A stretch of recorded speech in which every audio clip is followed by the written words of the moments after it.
What's up, guys? Welcome to Daily Dose of Reddit. This is your host with a bird on his shoulder. Seriously, Zach, and today's subreddit is r/ProRevenge. And it's a little cockatiel I named Miss Honey because she's sweet and she's pretty. Alright, this story's called Landlord Tries to Rip Me Off for £400, ends up having to pay me over £6,500. Last year, I moved out of a house that I had rented for 5 years with no problems. I always had a good relationship with the landlord. There are two relevant bits of background to this story. In the UK, where I live, the standard practice when renting a house is to sign a tenancy agreement for a year. At the end of the year, if you want to stay in the house and the landlord is happy with that, you can just do nothing and the tenancy will continue automatically until either the tenant or the landlord gives notice. Alternatively, you can sign a new 1-year tenancy agreement each year, which isn't really necessary, but some landlords want it. My new landlord wanted me to sign a new tenancy agreement each year. Fine, whatever. So since I rented the house for 5 years, there were 5 tenancy agreements in total. 2. By law, the landlord was required to protect my security deposit. That meant she had to put it into a special kind of account within 30 days of receiving it. The tenant then receives login details for the account so they can check that it's protected and view various info about it. One point of doing this is so that the deposit is held by an independent party who can mediate if the landlord and tenant disagree about any deductions. There is a dispute process that the tenant can request and which is free for the tenant to use. So, I'd been living in the house for almost 5 years and I gave notice to end the tenancy because I was buying a house. After I'd given notice, the landlord emailed me to ask if I was planning to hire a gardener to ensure that the garden would be returned to the pretty manicured state it was when I moved in. I thought this was strange because my tenancy agreement explicitly forbade me from doing the sorts of things in the garden that would have been necessary to maintain its original state. Exempli Gratia, it said that I was not allowed to lop any shrubs or bushes. So all I'd been doing is cutting the grass and the hedge. Basically, that clause looked like something that a landlord would include if they planned to maintain the garden themselves, except she didn't maintain it while I was living there. In retrospect, it seems that she didn't read her own tenancy agreement properly. I replied to the landlord's email about the garden. I quoted the part of the tenancy agreement that forbade me from doing certain things in the garden and expressed my confusion. I asked her to clarify what her expectations were about the state of the garden, given what it said in the tenancy agreement. She didn't reply, but a couple of weeks later, I received an email from her husband or boyfriend telling me that the landlord was anxious about the garden and I should ensure that it is returned to the same state as at the start of the tenancy. I replied to him and again asked for clarification given the wording of the tenancy agreement. He replied saying that he'd have the landlord get back to me herself, which she never did. Without any guidance about the garden, I just did my best with it. My boyfriend, who is an experienced gardener, did the work here. I asked him just to do whatever he thought was best. He cut back bushes and cleared loads of stuff. I spent a few £100 on having the garden waste removed. I knew that technically I did not need to do that, but wanted to do what I could to keep relations good between me and the landlord. I moved out, the tenancy ended, and after not hearing anything from the landlord for a couple of weeks and not having my deposit back, I emailed the landlord to ask about the deposit. Having ignored my queries about the garden before the end of the tenancy, she chose this moment to announce that she wanted to deduct £400 from my deposit to carry out work on the garden. There followed a really time-wasting back and forth by email in which I pointed out that the terms of the tenancy agreement were incompatible with my being able to maintain the original state of the garden, and she just kept repeating that the garden was not returned to her in its original state. In the end, I suggested that since we couldn't agree about deductions from my deposit, we should use the independent dispute process offered by the company that was holding the deposit. That process needs to be kicked off by the landlord, so I asked her to authorize it. She didn't do that. Instead, she kept wasting my time by sending me emails trying to negotiate an amount to put the garden right, which I wasn't gonna entertain. Meanwhile, I could not log into the account where my deposit was being held. I contacted the company, and it turned out that my landlord had accidentally input my email address incorrectly when registering the deposit, which I found very strange because she had emailed me successfully dozens of times throughout the time I was living in the house, so she definitely knew my email address. Without being able to log in, I was unable to officially dispute any deduction she was proposing. There is a window of 3 months after the end of tenancy when you can dispute any deductions. After that, you either take what the landlord is willing to return or go to court, according to Justice for Tenants, who I contacted for advice. It's relatively common for unscrupulous landlords to register their tenants' details incorrectly in an attempt to make it harder for them to recover the deposits in the time frame available for disputes. I had a long back and forth with the deposit company, after which I finally gained access to my deposit account. When I got into it, I looked at the info and noticed that the landlord had not protected my deposit until the day after I gave her notice to end the tenancy. That meant she protected my deposit well after the 30-day deadline by which she was supposed to do it by law. There are penalties for landlords that fail to comply with the laws around tenancy deposits. If they break the rules and the tenant takes them to court, they have to return the full deposit plus between 1 and 3 times the amount of the deposit as compensation. Also, they are not allowed to make any deductions from a tenant's deposit if they haven't complied with the law. I emailed the landlady a bit more firmly than I had previously. Things had been cordial but increasingly frosty. I pointed out that she could not make any deductions from my deposit because she had not complied with the law. She responded by sending me quite a tantrumy, insulting email and authorizing the return of my full deposit. So yay for the deposit back, but what a freaking mean woman for insulting me when I hadn't done anything wrong. I was pissed off by the fact that she tried to rip me off and wasted hours and hours of my time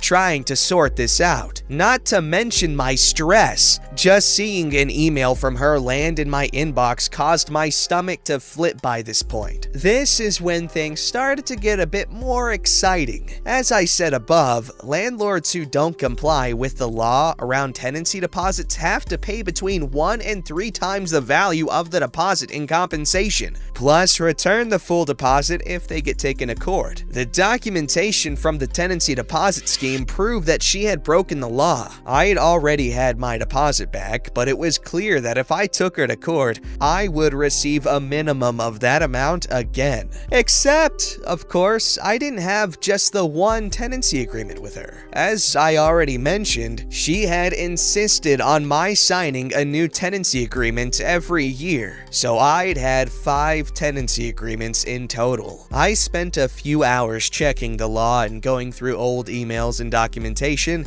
and it turned out that she had failed to protect my deposit correctly in all of the 5 tenancies I'd had with her. I had a ton of documentation to prove that. That meant that, if I took her to court, I stood to receive a minimum of not 1 but 5 times the amount of my original deposit, over £6,500. It would cost me a couple of £100 to take her to court, and I was 100% willing to do that. In fact, at this point, I was relishing that prospect. In order to take her to court, I first had to send her a letter before action, in which I set out my complaint against her and gave her an opportunity to make an offer to avoid going to court. I had a barrister friend who was helping me out at this point with advice for free. The landlord replied to my letter quite dismissively, basically saying that it was clearly just an admin error that caused her to fail to protect my deposit correctly every year for 5 years.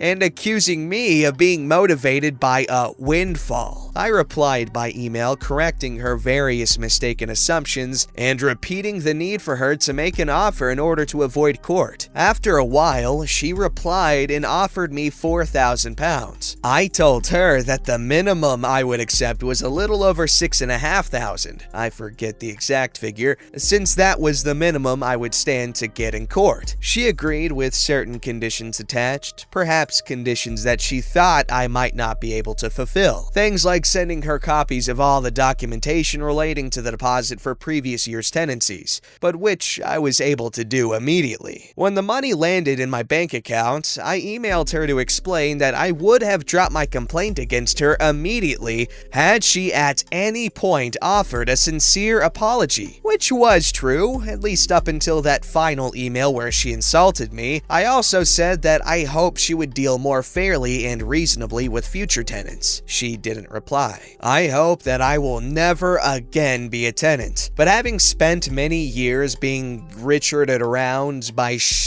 poopy landlords and letting agents, it was a satisfying end to my renting days with such a satisfying and profitable middle finger. Hey, that's actually pretty good. I wasn't expecting her to own up and pay you what you were owed. I thought you had to take her to court, but good thing you didn't, because court fees, they suck. This story's called Fiancé Left Me Due to My Cancer Diagnosis. I Left Her Destitute. This has been 4 years ago, so the sting is gone and my revenge has been had. Sorry if this isn't the right forum. We dated for 4 years and had what I thought was a great relationship. We were both well-established professionals who both owned homes in the same neighborhood and both with daughters in the home. Her daughter was 11, mine was 16 when we met. We had actually planned to get married, build a house, and raise the two together. We planned the house build because she had recently been diagnosed with a neurological disease that would eventually put her in a wheelchair and need something ADA-friendly. During the planning stages, I began doing landscape and construction projects on her home to increase the resale value. All in, I invested roughly $30,000 into the home, running everything through my side construction business for tax, permitting, and resale purposes. We had a contract that payment would be made upon sale of the home. I produced invoices for each and every project, but never pushed for payment because of the prior agreement. Fast forward 6 months. We're looking at property to develop and finalizing drawings on the home when I began feeling ill. I couldn't eat, constantly vomiting and passing blood.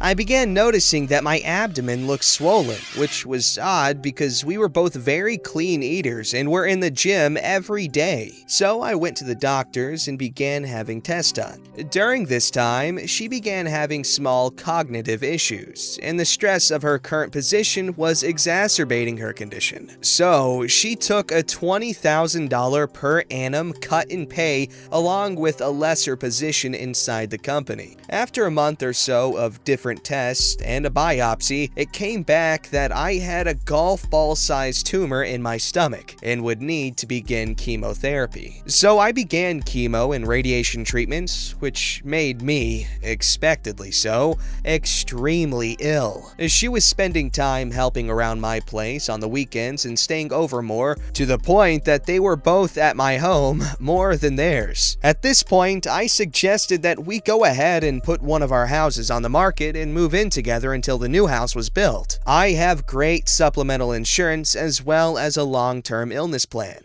so using that coupled with the sale of one of our houses would push us through comfortably and help ease the financial stress on her. Shortly after this discussion, she became extremely distant. Her daughter wasn't coming down and hanging out with mine anymore. She had excuses for not getting together. She quit driving me to treatments and stopped staying over. She then dropped a bomb. A sentence that will forever be burned into my psyche. I love you, but I can't see myself taking care of someone this sick in the long term, and I don't think we should see each other any longer. In a text. It broke me. I won't lie. This was the first woman I had ever opened up to and planned a life with since my wife died when my children were 1 and 3. I tried to be mature about it. I forced myself to understand her position and to accept what I could not change. I calmly, the next day, gathered all of her things, packed them neatly, loaded them in my truck, and took them to her house to leave on the back porch while she was at work, in order to avoid any awkward exchanges. Walking around the back and under the porch, I sat down a box and saw her in her back living room, on the couch, having sex with a man that she had introduced to me as a lifelong friend. I had dinner and drinks with this man and his girlfriend. We had gone on vacation with them as well. I never spoke of the incident with her and simply sent her a text later explaining that I would leave her things on my side porch to pick up at her convenience. I discovered 8 or 9 months later from his now ex-girlfriend